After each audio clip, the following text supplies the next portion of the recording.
Questionable Ethics, Chapter 1, Kinetic Repulsion.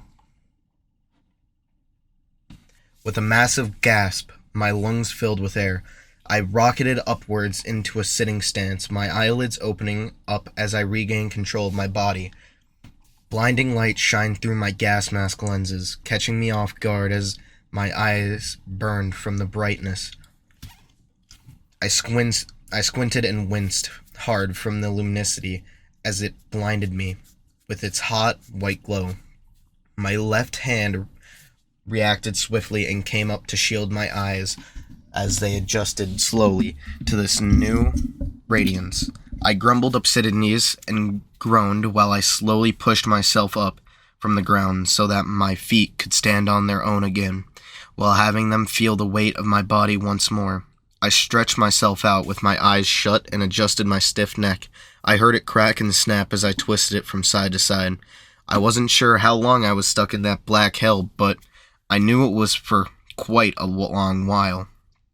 I knew this without a doubt, despite the fact that I didn't feel any older regardless of the obvious passage of time and the toll it had taken on my body. Existence in that void seemed to move differently than it would in real space. Yet time had still ticked. It progressed in such a way that I'm sure I couldn't properly describe it in a single sentence, maybe not at all given the opportunity. It felt as if I was warped its essence around me and drowned my senses in a complete null, rendering me out of reality.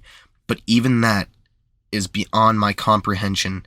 I was sure one thing above all else. Being alone there was the absolute worst. I was alone with only my thoughts as my company while I stared off into that black abyss of nothingness. The void made me go a bit stir-crazy when I was left alone with no one to talk to or listen to. While I floated there in it, it was just myself with only my warped thoughts for company. The depravity and debauchery of my brain subjected me to, while I had nothing better to do, was truly terrifying at first. I tried to keep track of time near the beginning of my entrapment there, but eventually I figured there was no point to count the hours anymore.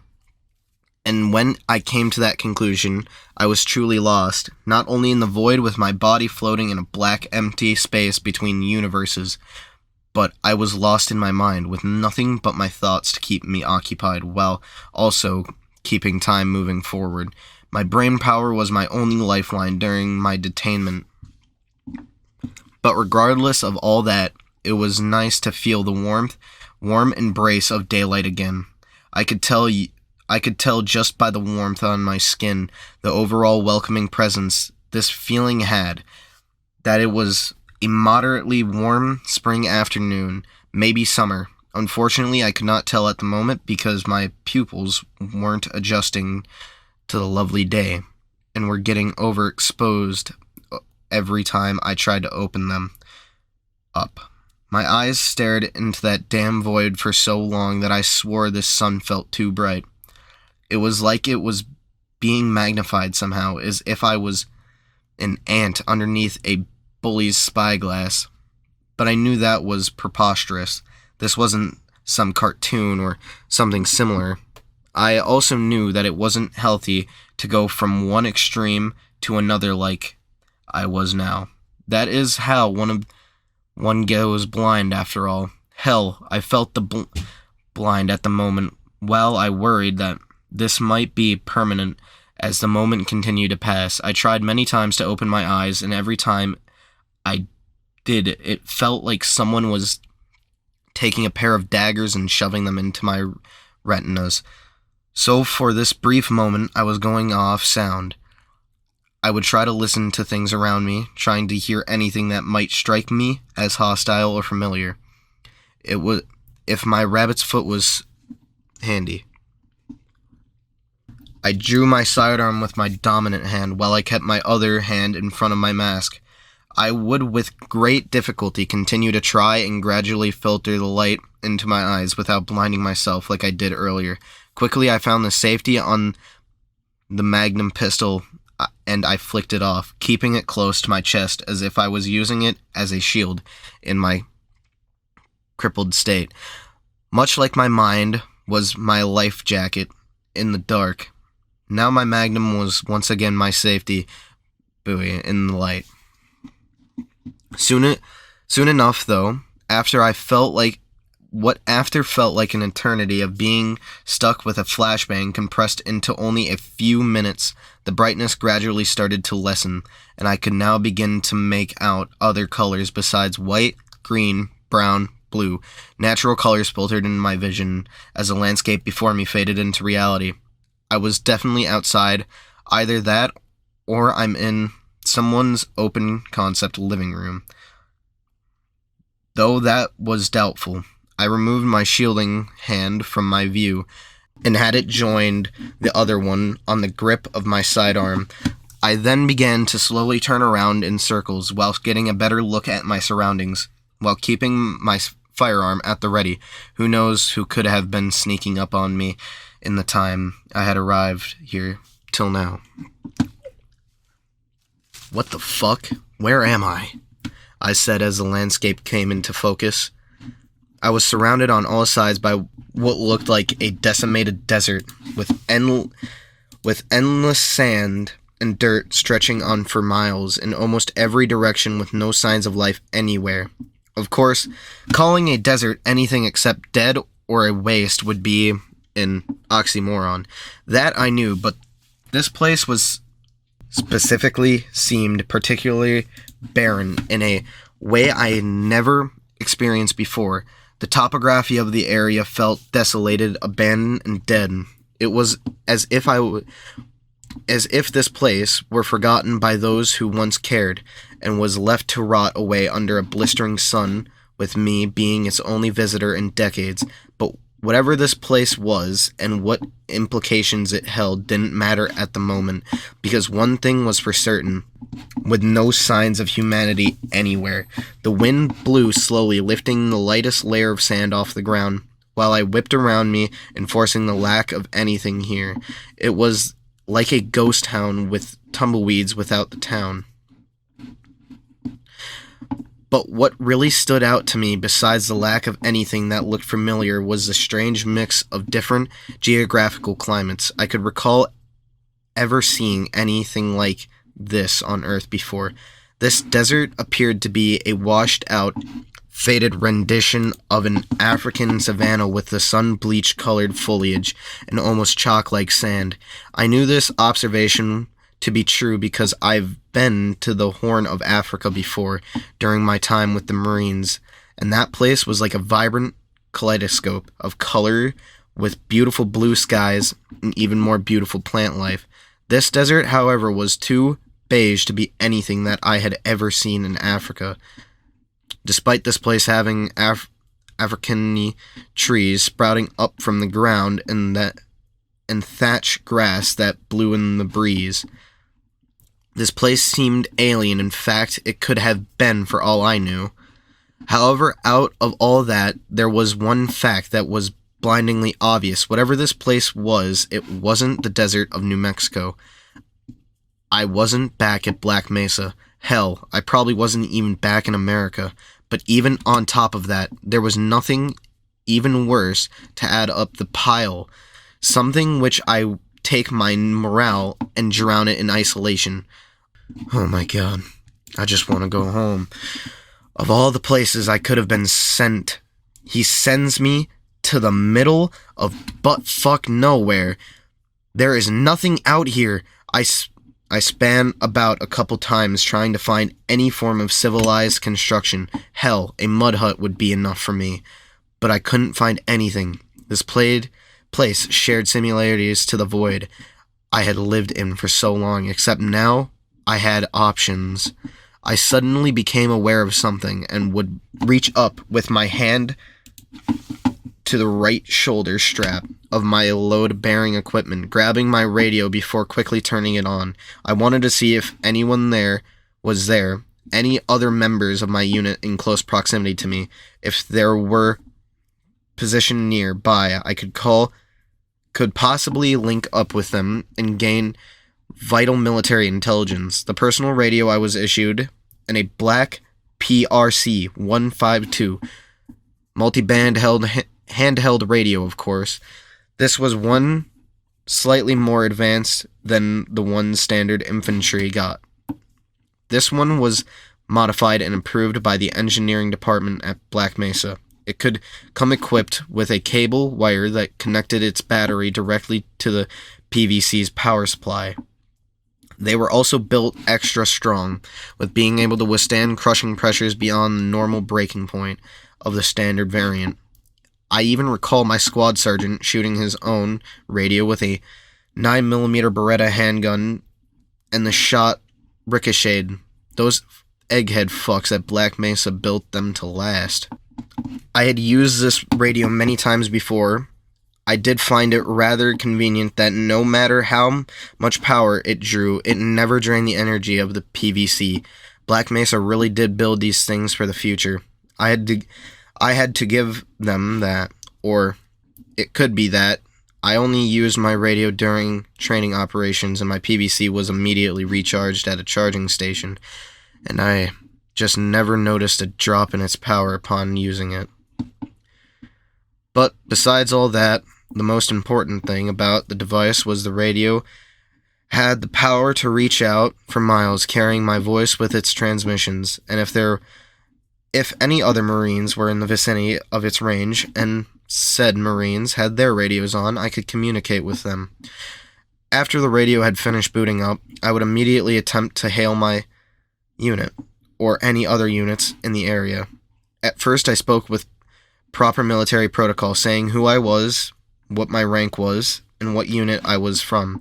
But after my third attempt, I dropped the formalities and would attempt to contact anyone with borderline frantic transmissions. After flipping through the few save channels that I had, and trying a countless dozen more times, I eventually stopped. I stared down at the radio in disappointment while looking at the dimly lit neon green display, hoping that it would light up, but it did not. Either everyone in the battalion had their radio turned off, or I was indeed completely alone with no one around me to find. This needlessness to say made me quite unhinged, and after a bit of self-meditating anger management, which led me to screaming as many expletives as I could at the top of my lungs, I sighed deeply and calmed down. I put the radio back upon my shoulder and would give it one more good look over, as if waiting for it to say something before I closed my eyes and turned it off. "This is fucking bullshit," I grumbled as I reholstered my sidearm. I shook my head slowly and began to look around the surrounding environment once more. Hopefully I could give myself a direction to go off of without using my compass, by finding something that catches my attention. I know I had just looked moments ago, but giving the landscape one more good glance over wouldn't hurt. Upon spinning to my 6, I managed to spot a train station just a couple dozen yards away from me. Well, in all honesty, it wasn't really much of a train station at all. It was more akin to a single raised platform with a porta-john-sized station building on the far left side, with a window on the front for the station master to look out of, and gives tickets from the whole building. Was run down and looked as if it was about to fall apart. It had an age well beyond my own, and the only creature that inhabit it now are the rats that probably live underneath it.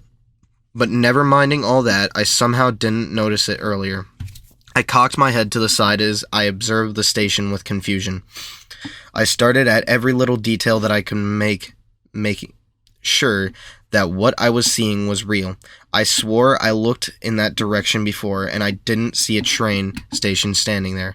I quickly flashed back into my mind moments ago and tried to remember seeing this building standing there, but I kept coming up empty-handed. It was as if this train station, rendered into existence a few seconds prior, by some cosmic powers. Maybe it was a hallucination. Maybe my eyes were playing tricks on me for staring into a blinding sunlight from earlier. Maybe I actually did just overlook it. After all, it did blend into the foreground quite well. I would sigh in defeat and shake my head in indifference. It was whatever. I wasn't going to let it get to me. I just got here, and I wasn't about to try and dissect this reality with my mind. My body, acting on instinct, would start walking towards this station, till my brain applied the brakes and I was neglecting something very important, something so important that it should have been my first priority upon landing here. Where the fuck is the rest of my guns? I have my standard issue sidearm, but where's my saw? Where's my M40? Where's my carbine? Fuck, did the suit take my guns and leave me with just a pistol? Frantically, I began patting around my body, looking for spare magazines for my pistol. What the fuck? I was stacked to the brim like a one-man army, and now all I have is this. Fuck you, you asshole. Frantically, I patted around my body, hoping they were hidden in some pocket, whilst trying not to give up hope. Too soon yet, after a quick search, nothing came out. I continued to curse under my breath, as I briefly looked around for unwanted eyes, as I got the sneaking suspicion I was being watched, like aliens were hiding in the bushes. I looked up to the nearest ridgelines and scanned them, looking for a scope glint or movement. After a short time of looking and finding nothing, I continued my search for my weapons. I had my Magnum, and I knew it was good enough. I just wished I had more at my disposal. Well, I could have been issued an M9 Beretta.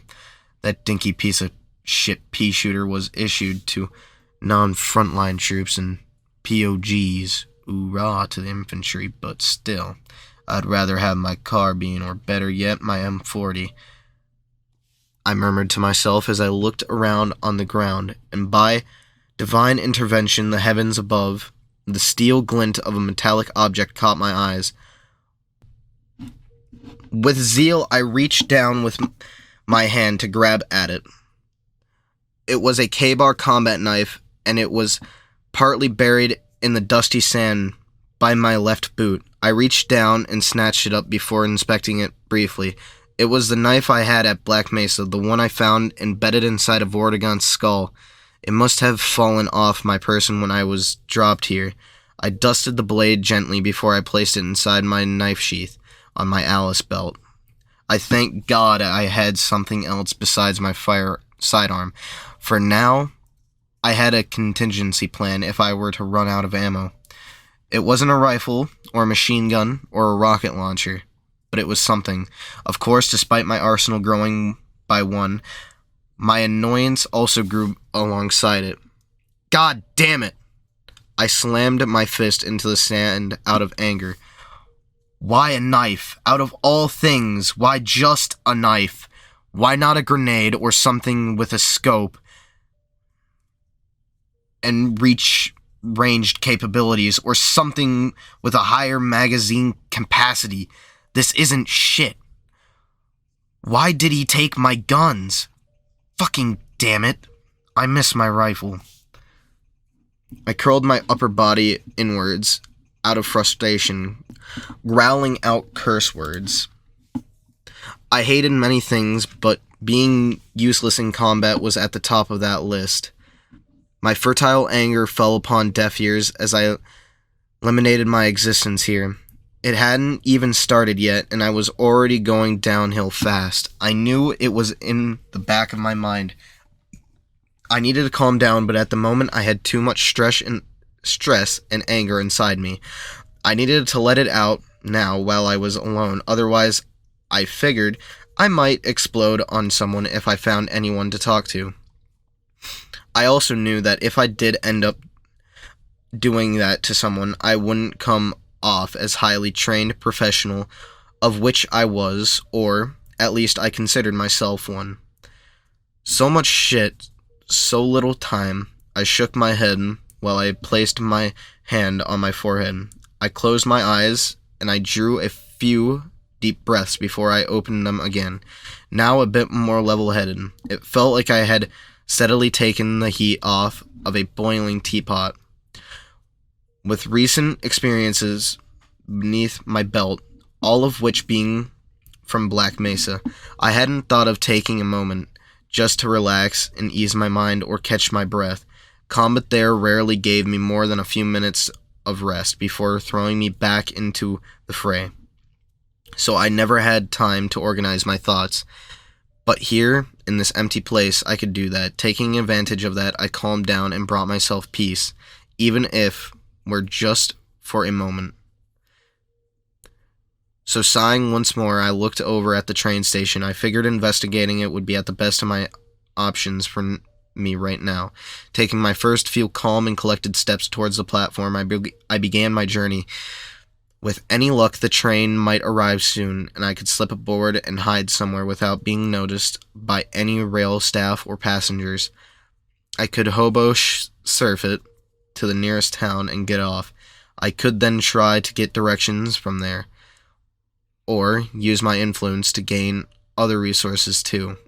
Then again, if my assumption of this world was being alien was correct, I could hardly believe that the locals would be so understanding of my presence and on top of that, welcome me with open arms or speak English.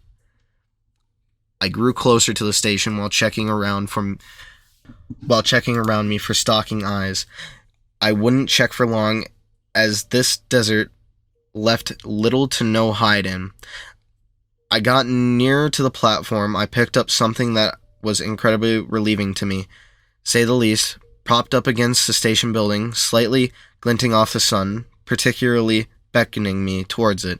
It was the black shroud of a Colt 727 carbine with a barrel M203 grenade launcher. My eyes widened as it called out to me. I could practically hear its feminine, sultry voice ushering me to its palmer frame. My heart beat grew faster as my boots dug into the dirt as I entered a full running sprint. I began a desperate and depraved chant in my mind as I ran towards it, my previous anger fading quickly. Yes, yes, yes, oh my god, that shit is mine! I stumbled and practically hurled myself plus 80 pounds of military equipment over the stairs onto the platform, a full dash. I rushed over to the rifle, quickly grabbing it with my left hand as the sounds of angelic choirs could be heard from within my head. I pulled the rifle gently into the air before letting it fall into my awaiting palms. I cradled it in my arms in the same manner as a mother would to her newborn child. It was beautiful. It was like finding a long-lost puppy. I finally had proper arms to defend myself. I gave the weapon a complete combat readiness check. While the dust settled around me from my full-on sprint up onto the platform, I dropped the magazine out, racked the bolt, separated the upper and lower receiver to check the internals while also trying to see if it was properly lubricated. Then, quickly with joy, I reassembled it as fast as possible before reinserting the mag and racking the bolt. I listened to the metallic symphony of moving parts. The clanking and ringing of steel and aluminum was like music. Then, with an eager hand, I reached down and flicked off the safety, immediately turning it all the way to fully automatic. Alright, now we're talking about killing some motherfuckers. If that situation were to arise, of course, I said, grinning from ear to ear. The feeling I felt in my rejuvenated soul was palpable. I look at the station building for a couple of seconds, complimenting the factor that someone might be inside, and that someone was the reason this rifle was leaned up against the wall like it was. They could have maybe found the rifle earlier and brought it here wondering what it was, or maybe they already knew what it was and was attempting to arm themselves. Then again, this was unlikely, for if they really knew what this tool was capable of, they wouldn't have left it out of their sight. Approaching the door, I tried the handle only to find it was locked. I assume from the outside, as after a quick inspection of the room through the window, I saw no life forms. I would have kicked the door in, but I'm sure whatever railroad this station belonged to wouldn't be very kind to me after I destroyed their property. Instead, I walked away from it, shrugging my shoulders with a new rifle in my arms. Many new questions plagued my mind as to the origin of this weapon. How did it end up here? Why was it all alone? Did someone move it up onto the station platform? But regardless, I had a rifle again. It was sturdy, battle implemented with fully automatic capabilities, and one that would serve me well. Upon further inspection of my kit, I left the station platform. I found I had plenty of ammo for it, stored away inside my many magazine pouches along my LBE. It made my day much better knowing that I had food to feed this beast. I looked down at the blank bureaucratic tool in my hands and smiled, raising the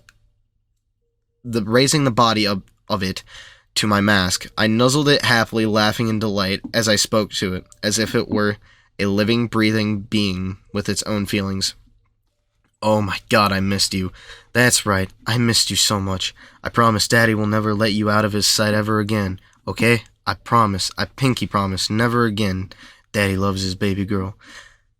I must have looked insane to anyone else that might have been watching me, but I didn't care. This was my rifle. It was my property. I deserved to be armed and prepared for the future, and I knew that without this weapon, I was incomplete. Although, after looking it over a bit more closely now, it actually may not been the same carbine I used while I toiled in Black Mesa. Then again, the carbine I used there wasn't mine to begin with. It was just one of the first ones I came across. I picked it up off the body of a fallen Marine. Therefore, it made it mine out of necessary. Finders keepers in the most dire of circumstances and all that, and four more. I didn't care that this rifle wasn't the same one I had used before. It was still a weapon beyond comprehension, and nobody, not even that suited guy, that government lackey, was going to take it away from me ever again. Nobody. But now that I had my rifle, what was I to do with it? You know, have gun, will travel. I looked back to the station yet again, just to make sure it was still there, with lingering hope that my luck would hold out. But there was no train coming. Not in a million years would I be so lucky, so I turned to the wilderness in front of me. The wide savanna that stretched on for miles being the only other option. The wind blew from behind me to my front as the thatched grass blew away in the breeze. It was as if nature was showing me the way to go. And so I nodded my head and accepted the fact that this life, much like my old one, was going to involve lots and lots of walking. So I reached into my compass pouch, pulled out my compass, oriented myself towards the magnetic north, and began walking onwards. Well, that was the end of that chapter, and oh, by God, I had a lot of stumbles, and there was a few times where maybe you could have told that I was trying to hold back my laughter, because a few of those times I found it a little bit funny, or saying a few certain things with a few people on the other side of my door. That's a little bit embarrassing and kind of funny, but other than that, I hope you enjoy this chapter. I'm gonna probably have the next one out by tomorrow, whether I can edit my thumbnail or not, or in another 2 days, it don't matter, but I'll try to get the next chapter out as soon as possible, because I'm actually enjoying the story. I've enjoyed the Half-Life franchise, and Wanted to play the first one, never got the chance to, but yeah. No more things. This is getting too long, but I guess stay golden and have a good afternoon or night.